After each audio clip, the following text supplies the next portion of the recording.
Yo, what's good? This is the press release. I'm your host, Allen Robinson, Pro Bowl wide receiver. We with my co-host, Prince Mukamara. What's good, everybody? Prince Mukamara, Super Bowl champion, DB. This is the press release, baby. So, to kind of start, are you like officially retired? I'm officially done. August 24th. Your birthday's when? Is it August 24th? August 24th. That's how I know it. So August 24th, 2023. Made it official with the New York Football Giants. That was my next question. Yep, and had to finish where it started and onto the next chapter. How was that? Was officially making the retirement like announcement or making it official? Was that like tough for you to do? Or was that hard at all? No, I feel like when you're done, it's two things. Either they, meaning the NFL, the owners, and everybody, the decision makers, they tell you that you're done, meaning they're not calling you. I was gonna say that, and that's what for the fans. That's more so what it is. It's not like players just retire. It's like the league retires them. You know what I'm saying? You got a few who may step away. Right. You know what I'm saying? And I say that because that's kind of, I'll say where I'm at a little bit. You know what I'm saying? I had some calls earlier this offseason that I kind of turned down. It was more so just kind of, places that I wanted to play. So I'm not officially retired. And my next question for you is, when you did retire, did you feel like you could still play? 100%. I still feel like I could play right now. I'm 36. All right, but like I'd you have 36, to get in shape. Yeah, bruh. I'm 36. I have to get in shape. But you think you could play right now today? 100%.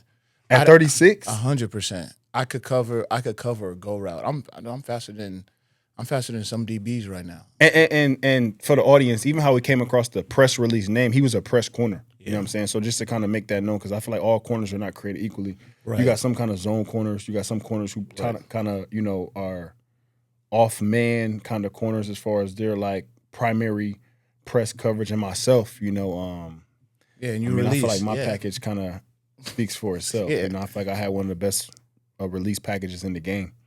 But you still feel like you could play at 36 years old? 100%. And 100%. Now, I'd have to get in shape and stuff like that. But, yeah, I could cover a goal ball right now, can cover a slant, can break everything. Come on, bro. You're not guarding Tariq Hill right now, bro. Today. You're not guarding Tariq Hill, for Jamar all four Chase. Quarters, no. No, I ain't saying follow him. I'm saying, bro, if you got Tariq Hill lined up right now with you, right now, like you trained and all that, you in shape, you all that, bro. You and Tariq Hill, 36-year-old Prince versus Tariq Hill. He taking you deep, fam. No, he's not, because I'm going to have a safety over the top. But Jamar Chase, when Malik, you put it like that, you was at Giants camp the other day. You guarding Malik Neighbors?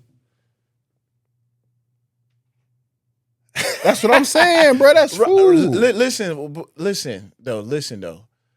My point is that, man, I lost my train of thought, man. That's fool. Because when you put Malik Labor, you're right. Yeah. I was thinking about him.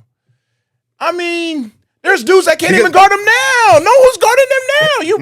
You bringing the top 4 or 5 receivers. That's 5 people off of 32 teams. Okay, them dudes. But them it's dudes a might difference, though. It's a difference because you already a corner is lining up thinking, for a receiver like that, he might take me deep. Right. You're thinking for sure every snap he's running the goal. Bro. Yeah, 100%. Bro, if you thinking every snap he's running the goal, you beat. Yeah, but I mean, if I go on a team, cover 2. Deep thirds, cover 3. Eagles, Vic Fangio. Yeah. Vic. Brandon Staley, I don't know where he's at right now. But yeah. You know what I'm talking about, those kind of systems a little bit. Yeah, like where if I'm playing cover 2, even Seattle, I don't know if Seattle, but Oakland, Las Vegas. They playing press cover 3. They play press, but they got deep thirds and they got buzz hook. They got a buzz player. And that safety is 60-40, so he not even really, you ain't got no help, fam. If Cuz run that 9, that's you. They're not gonna run the 9 ball every time. But I'm saying, and I'll say, I mean, I'm kind of fresh off of a season still, but I definitely feel like I can still play. I mean, my practice film and one-on-ones from last year and stuff, I think it speaks for itself. Last offseason I had one of the best training camps when I was in New York before I got released. But I was killing, and I felt good about it. Going into last season for me was just more so like I know I could still play. It was more so a year and season where I was doing it for myself. I had went into that season where, I had in my mindset I would play last year for free. You know what I'm saying? Just off the simple fact that, listen, I've been blessed. You played last year for free because you was at home? I did play last year for free. You was at home. Yeah, but I'm saying, I mean, when you comparing it to, you know what I'm saying, how much bread you're making over a season. Got you. As you're putting it to the pot of bread and all Right. that, I played for free last season. Right. So let's get that straight pretty you. much. And I told my pops, you know what I'm saying, like, I was cool doing that last year, especially being back home in Detroit. You know what I'm saying? Being a part of one of the best teams in Detroit history, the best team I would say in Detroit history. You know, being a part of that, I was cool with that, you know, but even like last year, I told my pops going into this season, it's like, man, I'm not, unless it was just a very advantageous situation, I wasn't playing for free this season. Like, that wasn't, you know what I'm saying, that wasn't happening. You know, time is money. And I feel like right now my time is valuable. When you say advantageous, meaning like a ring, like a team. Yeah.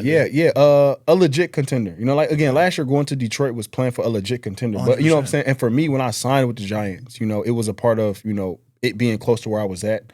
I wanted to make sure that I was staying in football shape. I wanted to make sure I got a chance to play in the preseason so teams could get some eyes on me and stuff. And sure enough, we played against Detroit last year with a joint practice. And I had a phenomenal joint practice week and preseason game. And then sure enough, once I got released from the Giants, you know, we got the call right after that, you know, and I went straight to Detroit. Which was kind of, you know, that was a part of the plan, you know, which and planning to the audience is a big part of, you know, everybody's kind of career, which is to kind of start the first, you know, topic of today is I want to get into Terry McLaurin's situation, you know, because there's some contracts out here, some contract situations, you know, like it always is this time of year with training camp, specifically between Terry McLaurin, Micah Parsons that we've just seen, and also Trey Hendrickson, for Cincinnati. You know, those are the big three. With some others, but you know, I want to get into the Terry situation. First, I'll say, and then we'll kind of get to Micah Parsons after that. But who do you think is more likely to get paid, Terry or Micah? If you had to choose one of the two, we had talked about this. I mean, I'd say Micah, just because he's cornerstone of the Dallas Cowboys defense. I mean, he is the star, probably next after Dak Prescott, and so without a doubt. And Jerry Jones just put out a tweet saying like, "Hey fans, like," relax. And that's how Jerry do business. Yeah, 100%. That's how Jerry do business. He's always done business, you know. 100%. I mean, I even remember my time, you know, as I was approaching getting paid. I still was a year or two off, but I remember the whole Dez Bryant situation.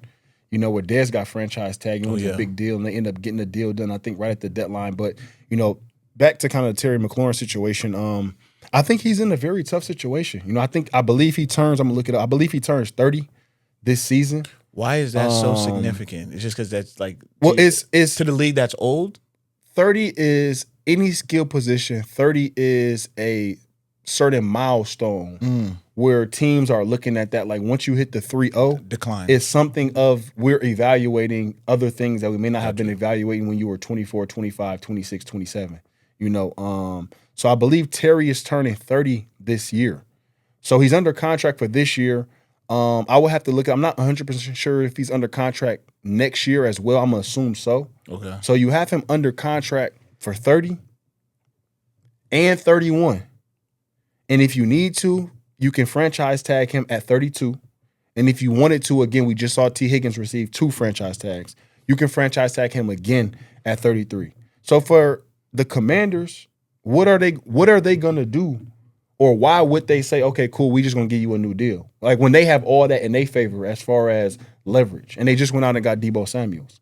And I'm not saying that Terry McLaurin is not deserving of a new deal. Right. But when you factor those in as a person who's on the other side of the coin, where does the leverage come in at?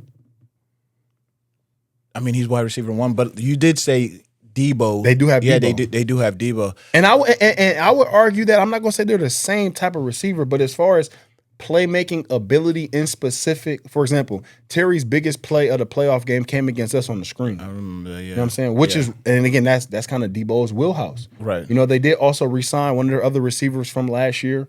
I forget what his name is. But, you know, so as far as the weapons that they do have, I feel like they feel comfortable with that. And at the end of the day, is Terry not going to play for what? The next 3 years based on him being under contract and having those franchise tags that you have to go up against. Right. So for a team, once they average those out, once they add those up and average that out, they looking at a particular number as to why they're saying we're not paying over 30. So and you're saying you think he wants to get paid over 30? He wants to get paid over 30. I'm sure he wants to get paid the top, which he's one of the top receivers. What I would also say is I feel like teams, even though teams do have all the leverage, they do take care of their guys to show other players. Some teams, you're right. And age, again, we're not talking about, you know what I'm saying? Like, all things ain't created equally. No, you're all right. teams don't do that. Right, 100%. But I still think, like, when was the last time someone actually held a holdout for, like, that was, what's his name? Le'Veon? Le'Veon, exactly. No. What you call did it last year? Ooh. Like Hassan Reddick. He did. Yeah. He missed, because remember he got traded from the Eagles to the Jets. And he held out for a big portion of last season. And again, everybody can say what they want as far as who won that or not. But I mean, I think the Jets would have liked to have him on the field.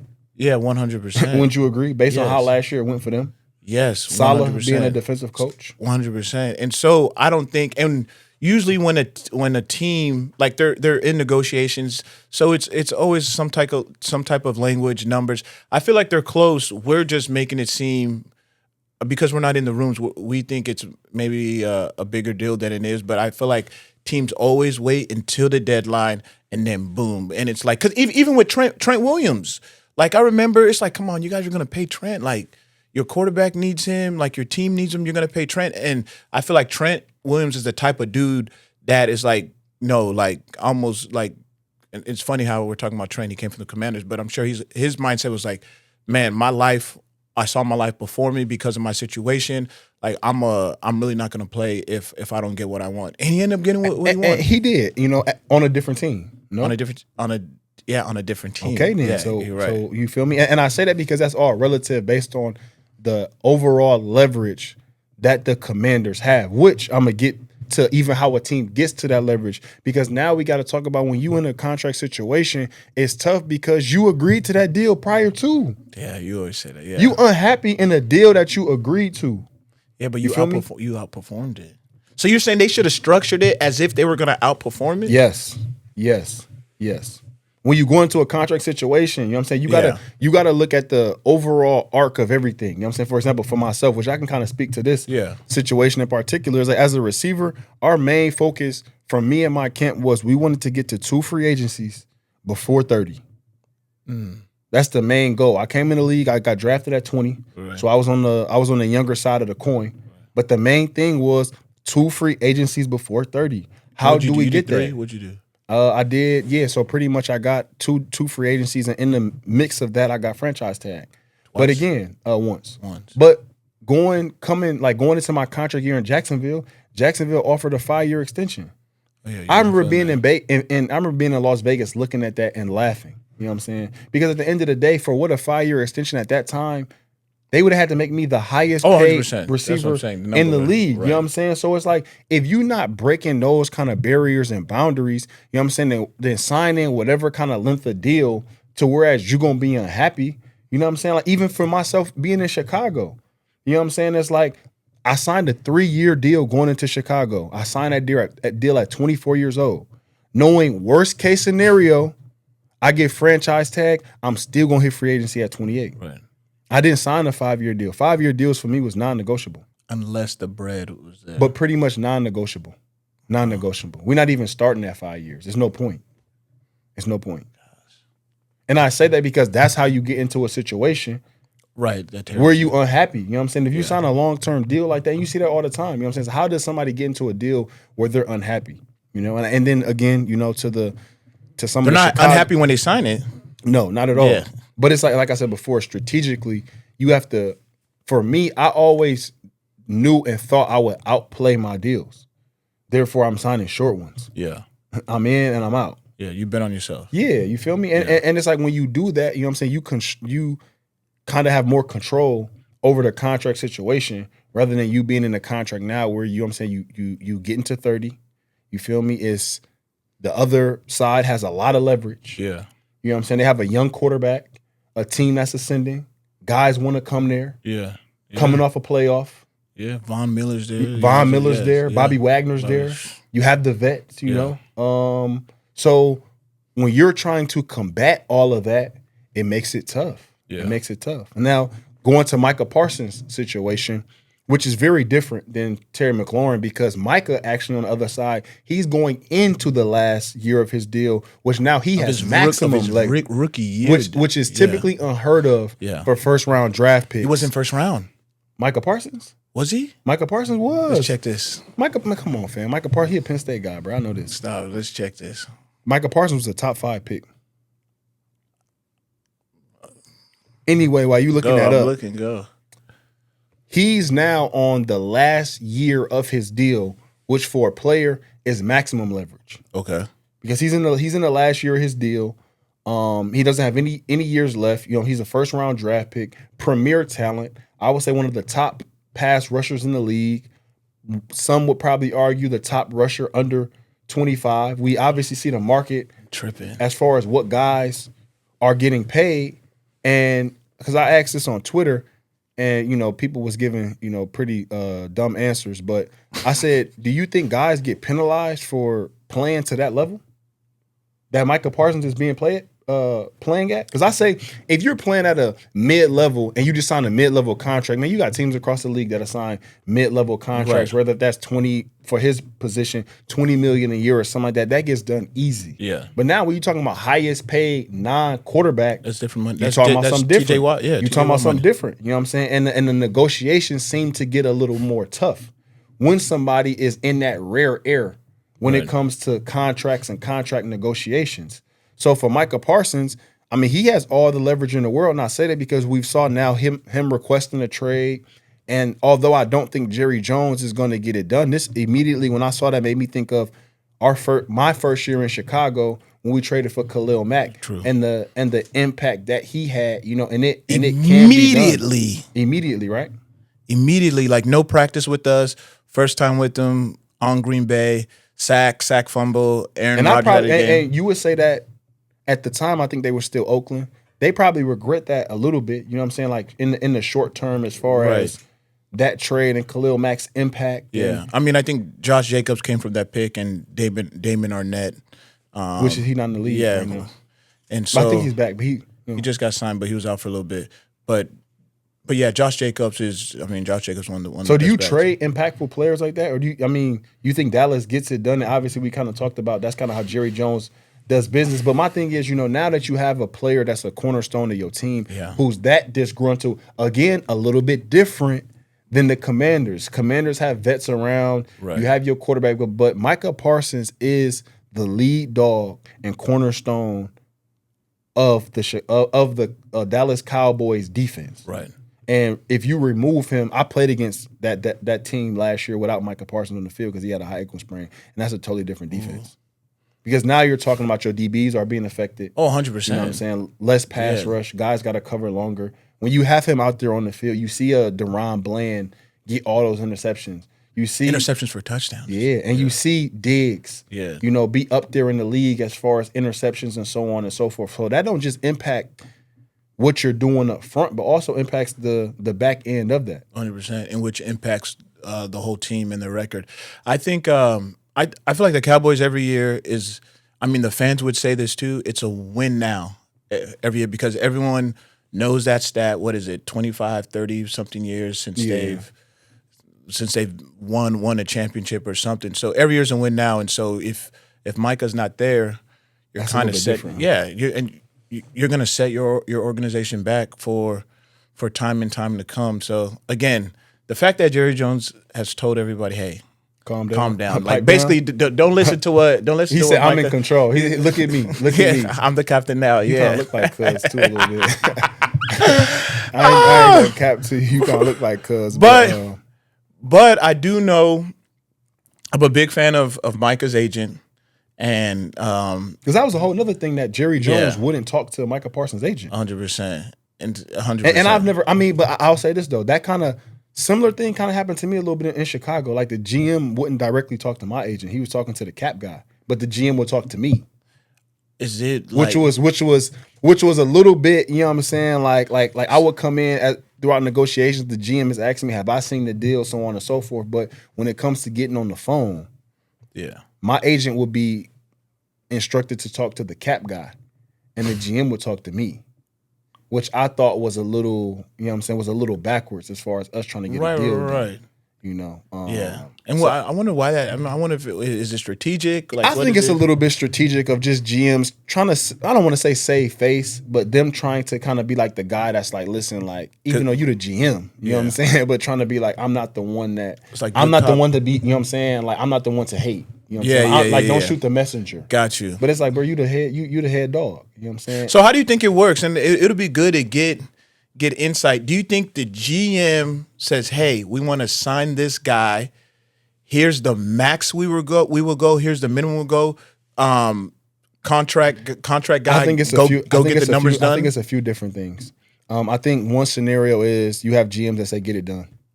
You know to the contract guy. But I also feel like the GMs that are in the get it done mindset, the cap guys aren't as involved. In my opinion, the GM is involved. The GM is the one that's talking to the agent, getting it done. He's just making sure that the math is math into the cap guy. Got you. But he's the one who's getting it done. Other scenarios, I think it's a little bit different. You know what I'm saying? It's not just a get it done kind of thing. The cap guy is, you know what I'm saying? He's the one that's kind of, I guess negotiating a little bit, if you will, because I just wonder if it looks good for the cap guy. Like, hey, like if he would have said yes to $50 million a year, we would have got him, but I got him for 30. Like, do I get an attaboy? Like, does that make it's an attaboy? Okay, it's an attaboy. Got you. That's all it is. It's an attaboy, and they get to save face a little bit as far as we won this one. Exactly. You know what I'm saying? Keeping the score. Because again, even to whereas you got to peep how contracts come out.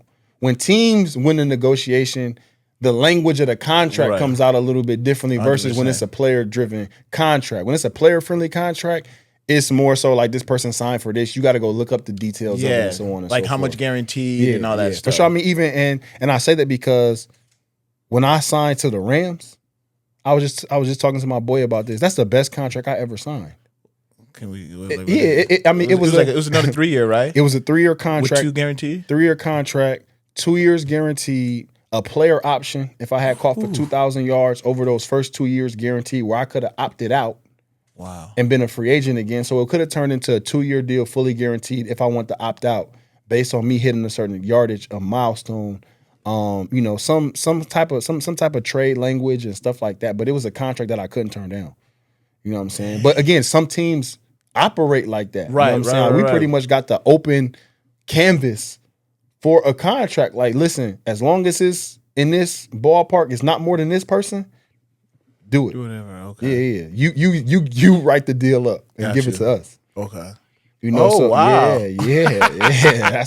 That's how that went down. I love that. And being in Chicago, it was more so of, they were caught up in this, I wasn't trying to, like this wasn't free agency again. This was an extension, which was different and all these other things. It was a lot of, and we'll talk about that as we kind of continue to go, because I know some of the fans probably want to hear that whole kind of how that whole situation how that kind of came down. about. And I'll speak to it a little bit I little bit later if we got some time. Go ahead, I want to ask this though. What do you think if Micah was to get traded? What are teams asking for?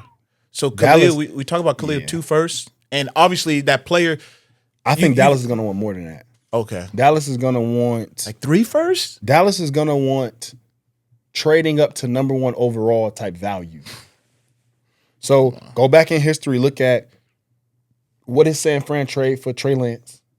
What did the Panthers trade up to get Bryce Young? Yes. Those are the type of trade. We're not just talking about like right player trades. You know what I'm saying? I mean, I don't think it's a player trade that would be able to be equal to what Dallas will be asking for from Micah Parsons. Therefore, I don't think anything gets done. And again, Jerry Jones pretty much said it himself. He said to the world, pipe down. Yeah. Look at me. I'm in charge. I run the show. I'm the owner and the GM. He's it all. But even if Micah does get traded, if Micah does get traded, he has to get traded to a team he wants to play for, because if he doesn't like the team, he's just going to sit out. Yeah, I mean, and that's going to be their problem. But that's prior to like trades like this get done with almost with automatic extensions. Exactly. For example, when Khalil Mack 100%. got traded to us, $120 million. The contract extension was already built in. You know what I'm saying? Already done before the trade went through. Yeah. As soon as the trade went through, you know what I'm saying, they had already pretty much agreed to terms. What I would imagine. 100%. I don't know how that goes against the league and all of that, but you know what I'm saying? So there's an understanding there, like, hey, like I'm gonna come in, I'm gonna do my work, and I'm trusting you guys to kind of fulfilled. No.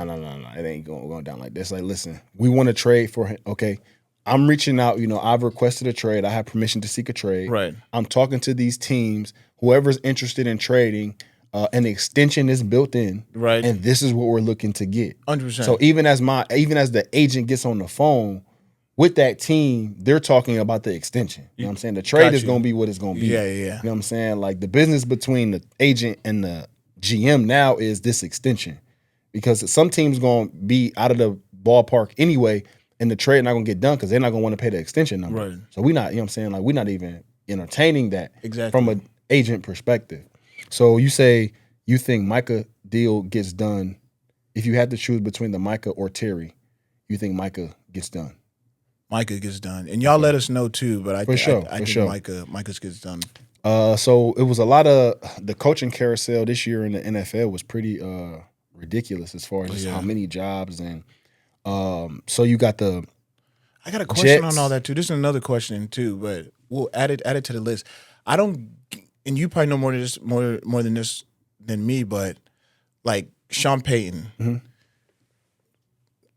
funny departure from Saints. When I say funny, like what's the reason? Maybe new scenery, whatever. But then sits out a year, gets traded or whatever to the Broncos. Pete Carroll, like you were on the executive team, I think, for a little bit, doing some type of advising. You sit out for a year, boom. Now you want to coach again and stuff like that. It's just like it's same with. I mean, we could even go to Bill Belichick. Like done. You still want to coach. It's just like these coaches. How come they're not? I think they're not wanting ended on their own. That's crazy to me. But how come they're not ending on their own terms? Well, it's one of those obviously things Bill still wants to coach. It's all like everything, even with players. Some teams and organizations think that the grass is a little bit greener. I even say the same thing where it's so very hard for me to imagine a world where Mike Tomlin is not the Steelers coach. That is insane. You know what I'm saying? Because it's like, who do you get that's better than him? Yeah. You know what I'm saying? And it's like, again, you have to take that risk as an organization. Right. Being in Chicago, they fired Matt Nagy, signed Eberflus. You know what I'm saying? Like that did not work out at all. You know what I'm saying? So that is a risk and that is a chance when you firing or moving on from your head coach, no matter how legendary that coach is or not. Same way you move on from Bill Belichick, you get Gerard Mayo for a year, and now you moving on from him. Yeah. So that's a chance. But to the coaching carousel this year between the Jets, Bears, Titans, Jaguars, Raiders, Patriots, right? What is the expectation of a head coach, of a new head coach coming into that year? Because now with that list, you have some first-time head coaches, you have some reoccurring head coaches, like you said before, Pete Carroll's Mike of the world, Vrabel of the world. So what is the expectation of a head coach? Let's start with the first-time head coach. Obviously, those are like the Jets, the Chicago Bears.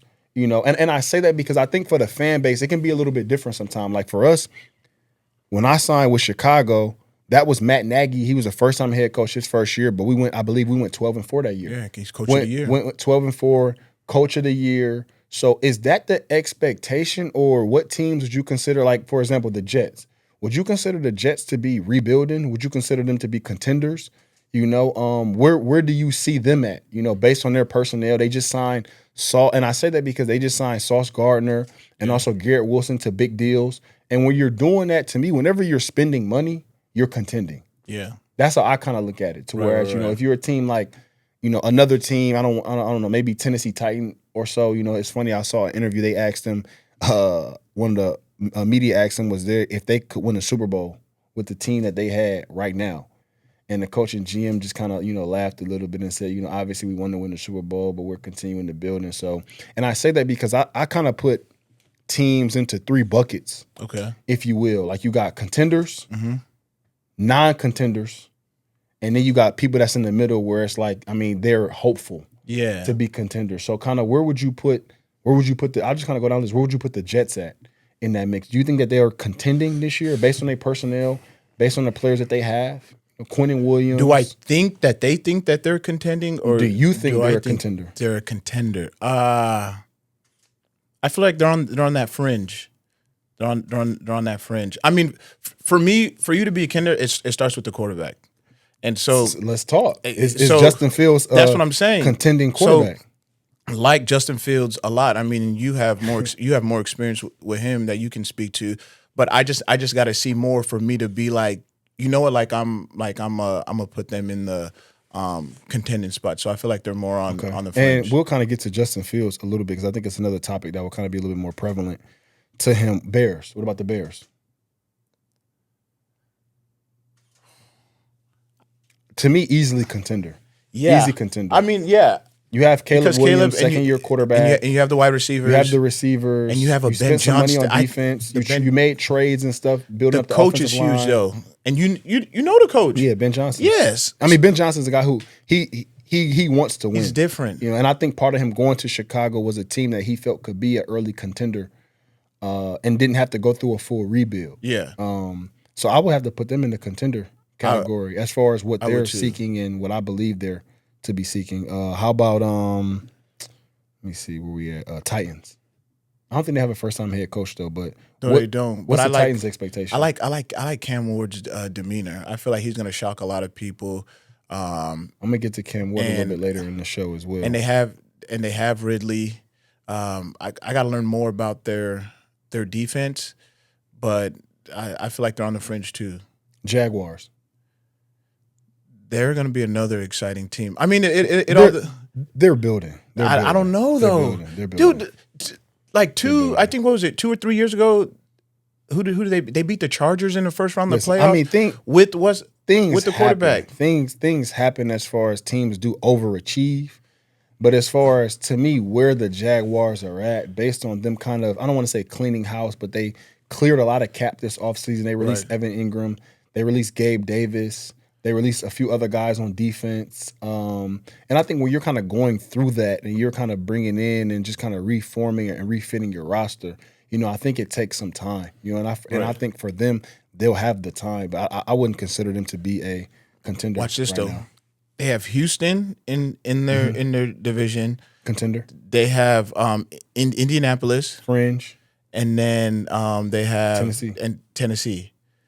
Like, which has notoriously been I don't want to say a weak division, but weaker division. You know that division well. I still don't think that make them a contender. I mean, they got their fingers crossed. But watch, who is there a clear winner for that division? Houston.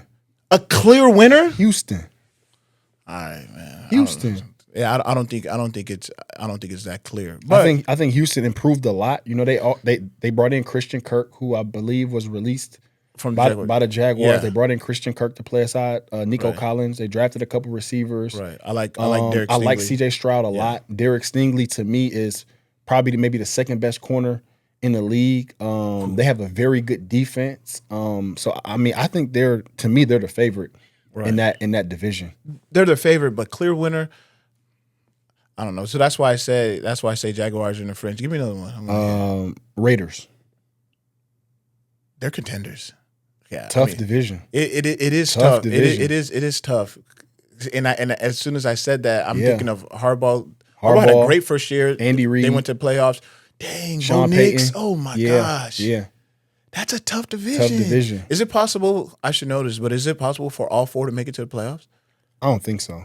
I don't think so. Just based off of sheer numbers. Like I looked at last year, I think we had 3 teams in our division go, but I don't think it could have been a 4th just based on the sheer numbers. Because last year in ours, I think we were maybe some ties could get all 4 possibly, in. But I don't think that happens. Bro, that's a strong division. So are the Raiders contending or not?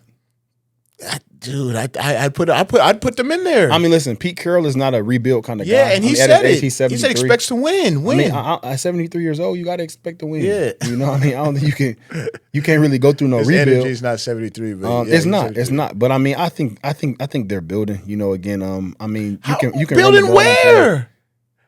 No, seriously, building where? I mean, well, actually, let me ask you, can you name 3 wide receivers on your team? Jacoby Meyer, Brock Bauer. And Brock Bowers, wide receiver. Come on. I mean, he's a catcher. He's a pass catcher. Yeah. And the kid they drafted from Tennessee, Thornton. Okay. Something like that. And then they got Ashton Genty. Yes. Geno Smith. That's what I'm saying. And then we know Mad Max is on the other side. Yeah, but again, based on that team, I still think it's more pieces. I say talking about they're fringe. Because again, like I said before, the other 3 teams that we just named are contenders. Yes, are full contenders. Yes. Broncos, Chargers, Kansas City. Yeah, and it's mainly because of they proved it last year, but strong quarterback and strong head coach. Yeah, and so now we got New England. I like their quarterback. I think they're building as well. They are. They had a lot of turnover over the past 3 years. They have Diggs. Love what they're doing and building, but I would put them as. No, you're right. I would say that. I think they're building. Dolphins, Jets, Bills, Ooh, yeah. I mean, division that's definitely winnable, but where I would put winnable for them. I'm saying, well, I think the Bills are the favorite. Excuse me, but they can contend in that division, possibly wild card, maybe.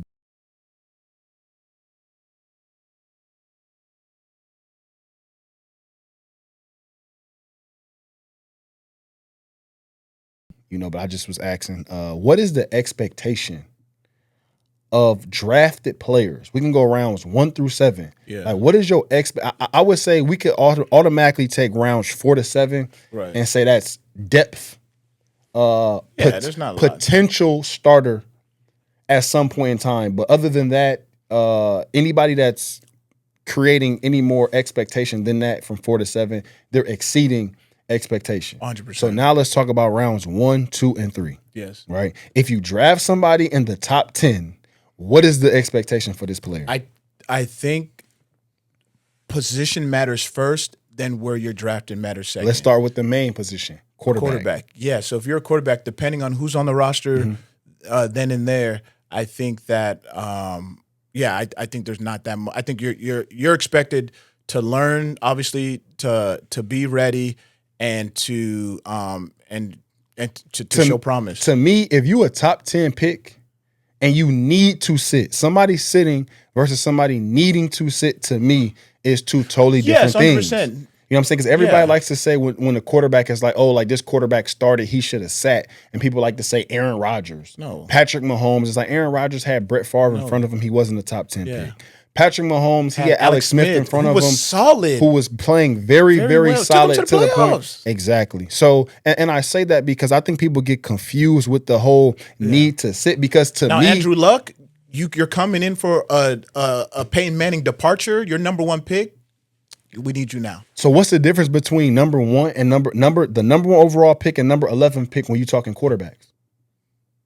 Again, if no one's on that team that's a quarterback, that number 11, you're prepared. And I say that because to me, even if somebody doesn't start a game or you look at Lamar Jackson, even, you know what I'm saying, who missed some time during his rookie year sitting and then came in, it's like the cream is going. If you can play, you can play. Yeah. To me, that's at any position. 100%. You know what I'm saying? I don't like. And I say that because the only way to get better in the league is you getting live reps. Yeah. Live reps. Yeah. You know what I'm saying? I'm talking about game reps, not like practices. Live game reps. Practices and granted, again, I'll give a little bit more credit, you know what I'm saying, obviously to the quarterback position. But at the end of the day, either you're saying things properly or you're not. Right. I don't think sitting just automatically translates to somebody benefiting from that. No. And I say that because, again, I asked that question after, shout out to Kay Adams. She had something where she said, Justin Fields did not get a chance to sit behind Andy Dalton and learn from Andy Dalton. Right. You know what I'm saying? As a part of the maturation process. And even then, we were talking on Twitter. Again, mad people like to say I was hating. Why? I don't know. I would never hate on somebody who had a 11-29 record for an organization in their time frame of playing with them. That doesn't even make sense. Right. But to me, I don't understand people saying that players need to sit. No. And again, I think that people kind of get that caught up with, for example, right? They're not. There's no way they're saying players. Are they saying they're mainly talking about quarterbacks? Quarterbacks. Okay. And I say that because then people will say Tom Brady, and it's like Tom Brady's a 6th-round and pick. Nothing was expected. He's not even being factored as a starter. They're not thinking, okay, Tom Brady's going to sit, he's going to learn, and then he's going to take over for Drew Brees. No, it just happened. He was ready, and he got the keys to the Ferrari, and he took off. Yeah. You know what I'm saying? And I say that because I think fans and I think people get that confused. You know, when you look at Justin Herberts of the world, when you look at the Joe Burrows of the world, when you look at quarterbacks who are the top quarterbacks in the league, and when they're being asked to come in and play, it's like, yeah, do some take off and do they learn and have that experience? Does that happen like the Brock Purdy's? Same thing with him. Yeah, Brock Purdy sat, but Brock Purdy is also one of those guys to whereas if he had an early opportunity in that system, I think he would have took off. 100%. Because at the end of the day, it's about if you have growing pains, yeah, you're gonna have growing pains. But like anything else, it's what's on the other side of that turbulence. You know what I'm saying? Like how many, like do it take you 5 years to get to the other side of that turbulence? Right. Then you probably may have been overdrafted or you was in the, you know what I'm saying, in a tough situation. Yeah. But if you're talking about year 1 to year 2 to year 3, now you're talking about something a little bit different. So, I mean, I tell everybody for first round draft picks, the expectation, even when you see in a facility on the little databases of cards, is people are expecting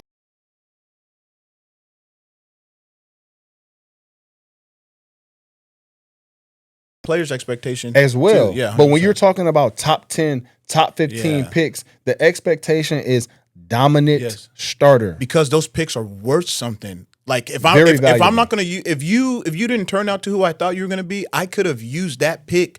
I could have traded down and gotten more. I could have got something else. So, and again, hindsight is 20/20. 100%. But that was a topic of conversation that I was asking Twitter was you know, what's the expectation of a first round pick? Some people said all pro, people said Pro Bowl. You know, some people said starter, and you know that was kind of the consensus. But you know, I would say that it would be for a first round pick, especially top 15 to top 20 pick. You're expecting a dominant. Those guys are categorized as rare, dominant 100%. starters. It's like a little blue label. Whenever you go through game plan and you see it, and they have first round pick, and you see somebody with a blue label, that means that they are a rare, dominant starter. I mean, we always talk about who has the best draft class, which I know we're probably not going to talk about this segment. But if we look at my class, which I think is the best draft class, 2011, Cam Newton, dominant starter. Von Miller, dominant starter. Marcel Darius, dominant starter. A.J. Green, dominant starter. And that's the expectation. Patrick Peterson, dominant starter. Aldon Smith, dominant starter. I mean, we had Tyron Smith for the Cowboys. I mean, and then we can even go, I think like J.J. Watt. Like we had. Was Pat Pete in your draft class? Yeah, Pat Pete, he was number 5. Like we had Julio Jones, number 6. And that's what I'm saying, you know, based on, like you said before, based on the value of these picks and, you know, from the amount of money that's being guaranteed and made, obviously now we see, you know what I'm saying, those deals are fully guaranteed. Right. And I mean, years prior, they were making a ton of money. 100%. You know what I'm saying? Till it got slotted in the new CBA. Which even changed things a little bit because prior to it was definite you coming in to be a day one. And I say that, man, because it's like nobody say a Jamarcus Russell like he needed to sit behind somebody. You know what I'm saying? It's like he wasn't it. That's what it was.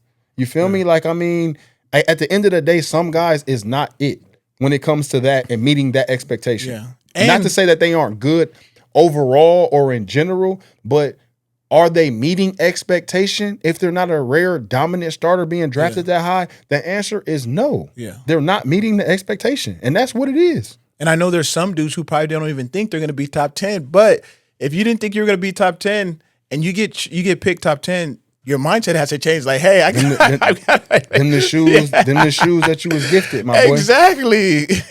So now kind of getting into, because obviously it's training camp season.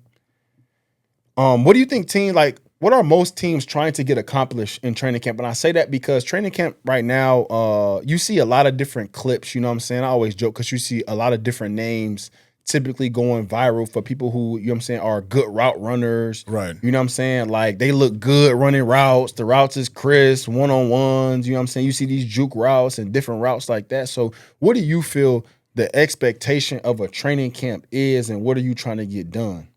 I think number one, finding out your team's identity. So team as a whole, as an offense, as a defense, as a special teams, what are you guys going to be this year? Are you going to be hard hitting? Are you going to be a team that's going to score a lot of touchdowns? Are you going to be a team that takes the football away? Like, what are you guys going to be? And you just find that out in your practices. And you just find out like those hidden gems, like those guys. Like I feel like special teams is so huge in training camps and in preseason games because like you just see, usually if a guy has a mindset, he's going to try to crush it on special teams. during preseason, that means he's going to crush it. There's a direct correlation that he's going to crush it in his position during the season. And there's so many stories. Victor Cruz is one of them, and stuff like that. Was a gunner, and it's kind of building the time. And I said it because I think the fan base sometimes gets hype on specific names. And sometimes when you see preseason, like, yeah, you have some preseason darlings like Victor Cruz and stuff like that. But, at the same time, I think that expectation sometimes can and should be tapered a little bit when it comes to certain positions and certain players. Right. Even when you look at like Cleveland, they're talking about Shedeur Sanders a lot and other guys. Tracking stats. Tracking stats. Tracking stats, and sometimes seeing again from different training camps, just that one in a specific, because I've seen the stats being tracked. But at the end of the day, what I like to tell people sometimes is, you may see somebody who you don't recognize their name, but they're going against third string guys. Yeah. You know what I'm saying? Or they're going against, it's so skewed, bro. Like, you got some people going against guys who, all these dudes on the field right now, not even going to be on the team. Right. Some of them might be competing for practice squads. Some of them. Right. But most of them, they're not even going to be on the squad. Yeah. So it's like, I don't think people have that kind of, when they're evaluating from a fan's standpoint or watching practice or seeing some of the names and this guy is doing good in one-on-ones, or, this guy is a really good route runner. And again, we see some of the, I guess, speedier guys' name pops, some of the slot guys, because the one-on-ones, look very crisp. But it's like, how do I use this dude in the game? Yeah, exactly. You know what I'm saying? Like, he's not going to be in there on a two receiver set. Right. You know what I'm saying? He's not going in there blocking those safeties to be able to be utilized in the play action game. It's just, man, he just out there running one-on-ones. Yeah.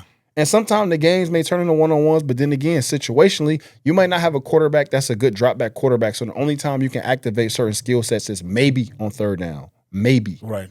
But other than that, Deuce is dead. You know what I'm saying? So I feel like sometimes people get the hype, again, when you see the flash of, this guy's a speedster or this guy's that. And it's like, okay, but how are we utilizing him in the game? Yeah. When he lines up against Jalen Ramsey, that shit dead. It is, yeah. And it's like plays are scripted in practice. Like each coach, they're not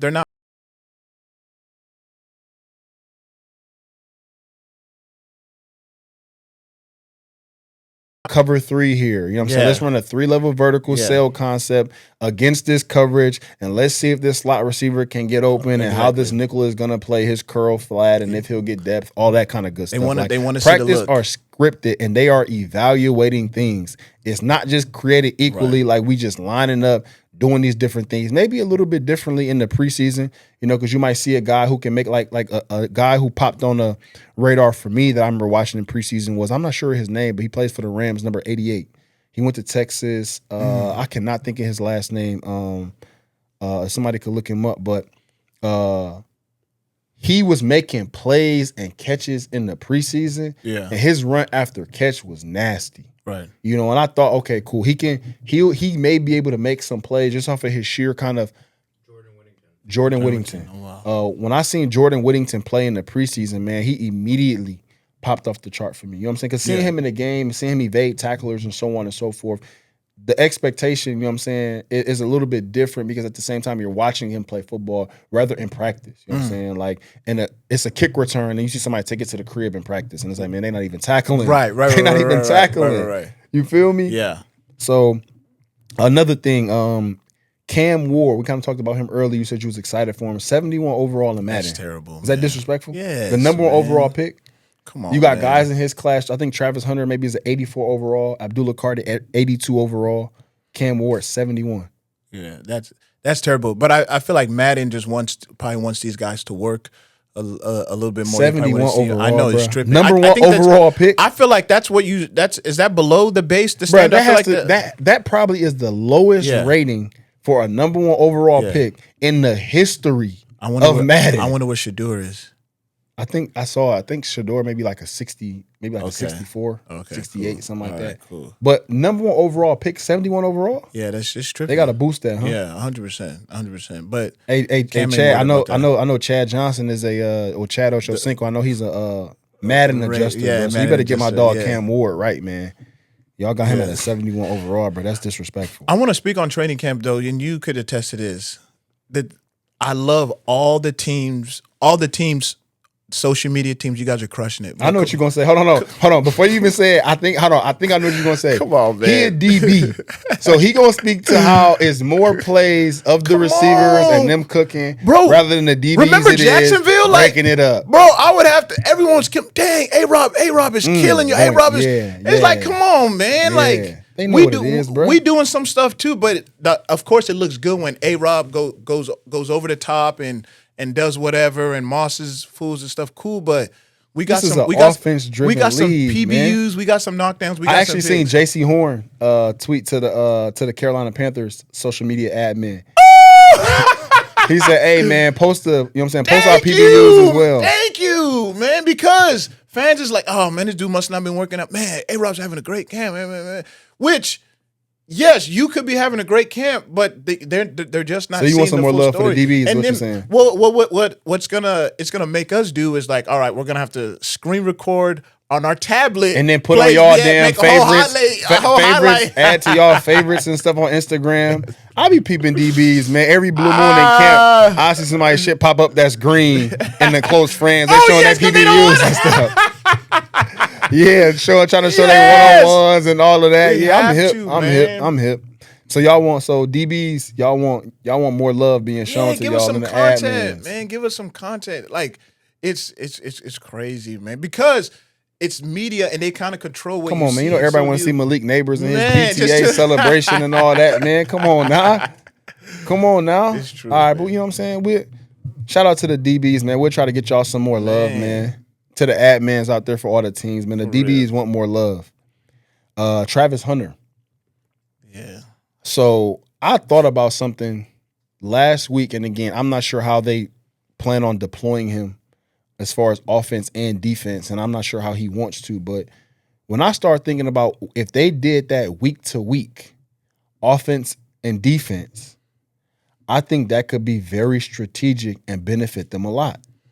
And I say that because I think you take away some of the wear and tear factor. Okay. I think you give yourself a extra corner or receiver depending on that week and who you playing against. Let's say you playing against the Dallas Cowboys, right? And you got CeeDee Lamb and George Pickens. Cool. I may tell Travis I need him on defense this week. Only defense. And I say that because I start factoring in, right? So let's say he's playing both, right? And you're Liam Cohen. What do you do in a 2-minute situation? Last 2 minutes of the game, let's say you're up 4. Mm-hmm. Minute and a half left, minute 45 left, a team is going in to score, and Travis Hunter is on defense, and the team scores, and now you have to kick a field goal. Do you how do you know what I'm saying? Like, are you on the headset telling, yo, can we get him off the field late in the drive? Like, I need him for offense. How do you properly plan that versus going into that week? You already know I'm either gonna have him on offense in the last 2 minutes of the game or I'm not. But what if you need him mid-game?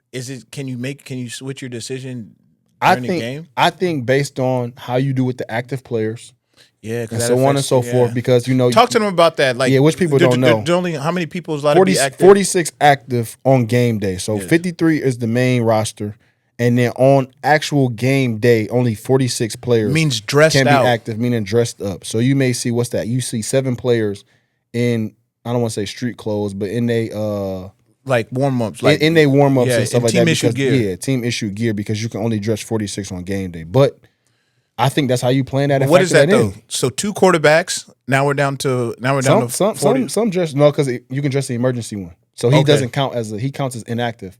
He's emergency. They changed that during COVID. So you can have 3 quarterbacks. 3 quarterbacks. 2 count. And then you have your punter, your kicker, and then your long snapper. Yep. So now we're down to 40. Then you have 11 starters on offense, 11 starters on defense. So that's 22. Now 18. Then you need, and when I say 11 starters on offense, that's like 2 or 3 wide receivers, and those receivers usually ain't the gunners running down. So now you need gunners. And so it starts to, that's what I'm saying. That's what's going to be tough. It starts to dwindle down, and you just have to have the right numbers. But again, I think that, and that's what I'm saying. Like, if you can kind of factor him into where he's going to be at this week, you can kind of factor that in as well as your active players. You know what I'm saying? As opposed to, okay, now I'm counting him for both. You know what I'm saying? So do I have an extra player up on each side? Because if he goes down, you know what I'm saying, then what? You know what I'm saying? Are we accounting for him on both sides of the ball? Yeah. I think it just makes it very tough. And again, not to say that he can't do it, but like I said before, I think it's going to have to be implemented a little bit different than it was at Colorado. Right. You know what I'm saying? When you're talking about the best of the best on Sundays, it's nothing against him. But, I think if he is on offense this week or defense this week, I think that you'll be able to see, to me, because he gets a whole week to game plan. You know what I'm saying? He gets to be a whole week on that side of the ball in the preparation for it. You know what I'm saying? And going to that game day, I think everybody will be on the same page as far as what he's playing. Right. And I think if he does do that, if Travis Hunter gets over plus 500 yards and 5 picks, 500 yards receiving and 5 picks. And I also said from a negotiation standpoint. Oh, yeah. But I'm saying from a negotiation standpoint, rather than him playing both and he's active 16 games doing both, I think if you can actually, from a numbers standpoint, say he has 600 yards and he played 8 games on offense. Yeah. You know what I'm saying? I think that's very different when you factor that into the negotiations because you're going to be negotiating for a unicorn. Right. You know what I'm saying? A deal that's never really been done like that. So I think even from a quantitative standpoint, I think it would behoove him each, you know what I'm saying, to kind of be weekly as far as how he's being implemented onto the field. Right. And I think that'll, like I said before, I think that'll help him as well. But who knows? I mean, Jacksonville seemed to have a great plan for him. I've been seeing he's been playing both. Yeah. Throughout training camp. And I thought of that because I think they had a scrimmage the other day and he played both sides of the ball. But prior to that, I had been seeing him dress each day at a different position, which kind of made me think, okay, if they did this week to week, I think that this may be a little bit different than what everybody's kind of expecting. And it keeps teams on their toes. Yeah. So each week, you don't. I mean, granted, it's cameras at camp, so they'll probably, cameras during the course of the week. I guess not after individual. Exactly. So they don't know. They don't know what he's going to do. I'm gonna get to the last topic, and then we can just kind of freelance for the last 15 minutes or so. This is a topic that I want to talk about. It's college, but Jeremiah Smith. To me personally, I think if he has a very similar year to what he had last year, I think he should be able to boycott coming out early. Because I don't think there's any benefits for him staying in college another year. I think there's 0 pros, only cons. Yeah. You're talking injury. Yeah. You're talking about how does he get better? Yeah. You know what I'm saying? Like, what does a person like that achieve off of what he's done as a freshman, going into his sophomore year doing the same thing? Is how does he even get better as a junior? His whole focus now is I have to make sure I'm staying healthy, doing all these different things so that I can be the number 1 pick rather than just allowing him to come out. Because people say last year, just from me talking to some scouts and some executives and stuff, that he would have been the first receiver taken in this year's draft. Ooh.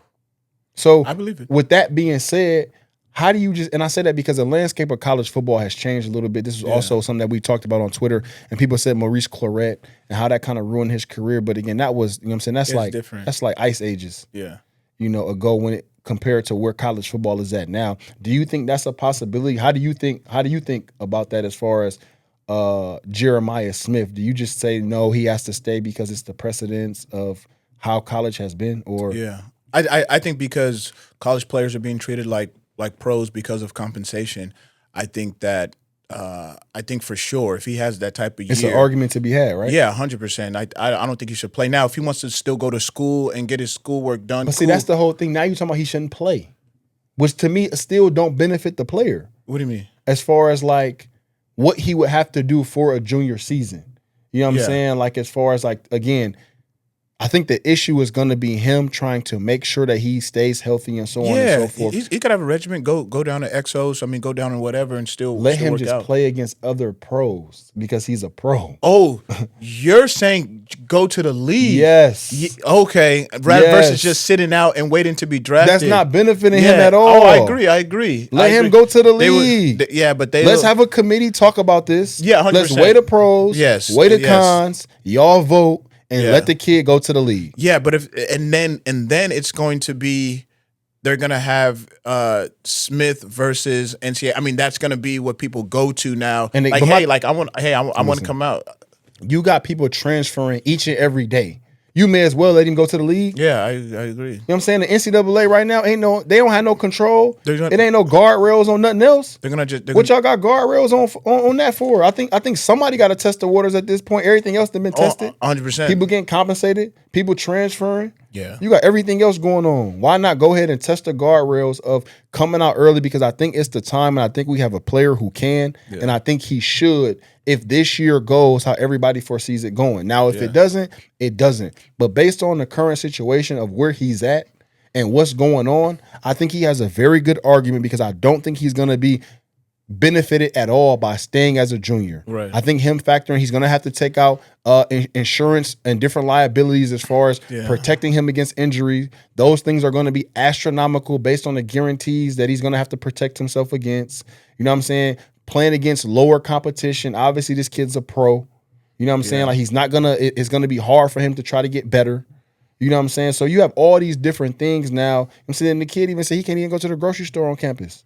Is that bad? Yeah. Let the kid go to the league, But man. is that going to be a quick, I mean, they're going to have to make a quick decision about it. Like, that's not like a year long. It's like, hey, I'm done with this season. Hey, let me come out. Put a committee together. Y'all vote. Yeah. Figure it out. Figure it out. I agree. Figure it out. That look shows me that we're on our 15 minutes of freelance. This man looks straight at the toe socks. I say that because, man, it's crazy because all the time, whenever we do anything, he asks me, yo, what should I wear? What should I wear? And I just say, like, bro, we had a photo shoot, man. What should I wear? Wear some normal clothes. You know what I'm saying? It's like his normal clothes, man. He can wear scrubs. I'm chilling, man. I don't even, you know what I'm saying? I guess that's Adidas. I don't even know. Yeah, man, I'm chilling, man. Why you wear scrubs though? And you said you hoop and play pickleball in scrubs. In these, yeah. Why? Well, when I hoop and play pickleball, people say, "Man, why are you in scrubs?" And I always say, "Because I'm playing against scrubs. That's why." But they're just comfortable. They have a lot of pockets, bro. You know, it's sweatpants is comfortable, bro. You ever heard of Lululemon?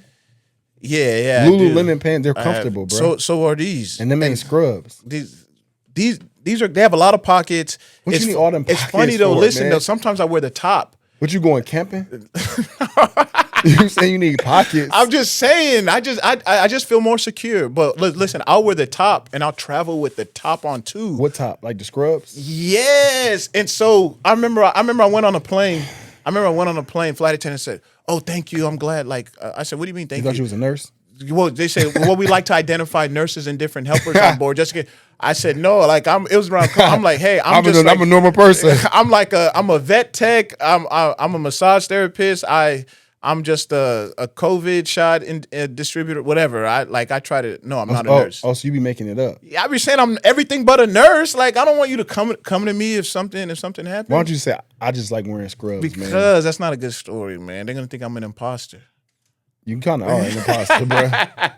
We got to get to the and we want to have him on the show because I want to get him to tell this story as we talking about this. But we played against, I think it was 2016. Yeah, Jacksonville Jaguars versus Oakland Raiders at the time, right? Yeah. So my dog, shout out to Michael Crabtree, man, one of the best to do it. Michael Crabtree, he's sponsored by Jordan. He with Jordan, so he got the fresh cleats. You know what I'm saying? He got the fresh cleats. You know what I'm saying? My dog out there, you know what I'm saying, looking crisp. And now he's playing against Prince. Prince got the, how you say used to be inside your helmet? What face you used to have? I just on my mouthpiece. Just connect to my helmet. Prince got the big old school mouthpiece. Did you wear eye black? No. I did. He got the husky old school mouthpiece that you got to boil in hot water. Eye black, Adidas cleats that look like they was the first ever Adidas football cleats ever made in the history of cleats. And he's lining up against my dog Crabtree, and Crabtree is cooking. Mind you, I don't know what all his numbers was. I don't want to inflate his numbers. We probably could look him up, but I don't even think he had 100. It wasn't on me. But he had a couple tubs though. I know that for sure. It wasn't on me. But he lined up with Prince every time he lined up with Prince. He pointed at this man cleats. I said, bro, you hold defeated before the snap, man. I was wondering why his confidence is rolling. Man, that's another thing I don't think people understand. Like when I line up, if I see a DB, he got this standard issue team socks pulled all the way up, no swag, no gloves, no wristbands, beat up cleats, yeah, big shoulder pads. We're going at him. We going at him. You said big shoulder, neck roll, knee big brace, shoulder anything. pads, old school mouthpiece. Look like a generic created player on Madden. High. Okay. We're going at him. Got you. And that's the same. Because it's an old saying in football: look good, come on, man. feel good, play good. Yeah. And I know for sure some of the DBs that I lined up against, when I lined up against them, I know he not feeling himself today. Yeah. I'm feeling myself every Sunday. Every Sunday. And I know he not doing the same. Man, which was you? Was you just a person who just looked like that? I felt like if I looked rough, I played rough. That's a new saying. You look rough, you play rough. And Is that accurate? Yeah, like I just felt rugged. Like I didn't shower before games. Like I just wanted to be. Man, oh hell no! Listen, you ain't shower before games. Why? We're gonna get dirty anyway. Why do I want to be clean to go play a dirty game? I'm gonna be dirty anyway. Now after the game, I showered. No pills taken after the game. No shower pills taken. Are you a shower pill guy, or had you been a shower pill guy in your career? What's a shower pill? Bro, why you quiet, bro? You know what a shower pill is, bro. See, for the audience, a shower pill is guys who come in straight from practice and don't shower and leave the facility, you know what I'm saying, like pretty much in the clothes damn near that they practice in type vibes. No, I don't do that. I shower. I shower. I have to shower, man. I have to shower. I shower. Okay. It might have because it is some people, bro. As soon as they hop off the field and go straight to their car, yeah, no, I've seen it. But do cold tubs and hot tubs count as showers? No, bro. Nah, I don't do that. But I'm saying I showered though. I showered. But what I'm saying is that in college, I remember I would shower before the game, put lotion on, feel good or whatever, and I'm thinking like, when I got to sleep, why am I doing that? Like, I would wait. This is what I would do. I wake up from the bed, put on my suit or whatever that I'm wearing to the game. Again, no shower. Go play. I don't even think I put on deodorant. Like, I didn't care. I didn't put on deodorant. Bro. I didn't want you because I want to be, like I said, it's a dirty game. I'm getting my mind prepared for battle. That's it, huh? Yeah, so I didn't care. I didn't want to be smelling good. I didn't want to. No, I'm rugged. It's just all grunt work. Like I didn't way more gully than buddy. Yeah, huh? exactly. So that was the kind of mindset that I had and stuff, and it worked out for me. Yeah, all but right. Crabtree kept pointing at my shoes. I remember you said, "Yeah, because you got them Timbs on." Yeah, bro. You out there in them Timbs, expecting to cover who? Amari Cooper and Michael Crabtree, bro. Man. And how did that fare for you? Think you had a good game that game? I don't know what the stat line. You got to look it up. I think we lost that game. I think we lost that game. Come on, man. I remember Crabtree scoring for sure. He did score. Okay. Just wasn't on me. Throwing the ball up, hitting the windmill. It was It wasn't on me. And I think see how DBs be, man. You lose a game and somebody score first, and they say it wasn't on me. Wasn't on me. Listen, I would tell you this. There would be times. I ain't gonna lie. There would be times where I'll look at my counterpart at the other side. If he gets beat the first play game, whatever game, all right, I just gotta not do that. I just gotta not do that. That's DB mentality for you. Hold on, or the thing be somebody make a long play, DB looking around. Yeah. DB looking. I remember watching. I forget who it was. It was a corner on the Vikings. It was no safety behind him in sight. He get beat.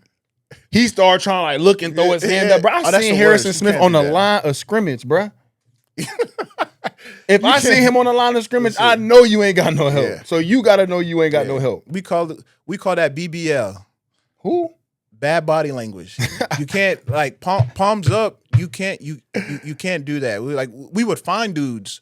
Like, hey, palms up. All right, cool. We're gonna get to some of the fines, man. Yeah, once we get rocking this fall, man, because in our receiver room, we had some pretty hefty fines. But I'm sure y'all's was all aesthetic. If you don't have glove, you don't look this. No, we wasn't on that, bro. Gotcha. We like on I think when Chicago touchdown drops was like maybe 500, 750, fumble 500. What's like just clear touchdown drop. That means everybody in the room going all in favor. Okay. If you think this is a drop, all in favor, say aye. Got you. You feel me? I so like that. We had a consensus of that, so we would kind of take that and enjoy the year. But as we wrap up, man, this is the Press Release Podcast, man. Tune in this fall. We'll have chance to win prizes. That's game day tickets, some cash prizes, even the possibility of winning 2 Super Bowl tickets to the Super Bowl in 2026, man. So tune in, like and subscribe. Let us know if you got any questions, man. We'll have more content coming for you this fall.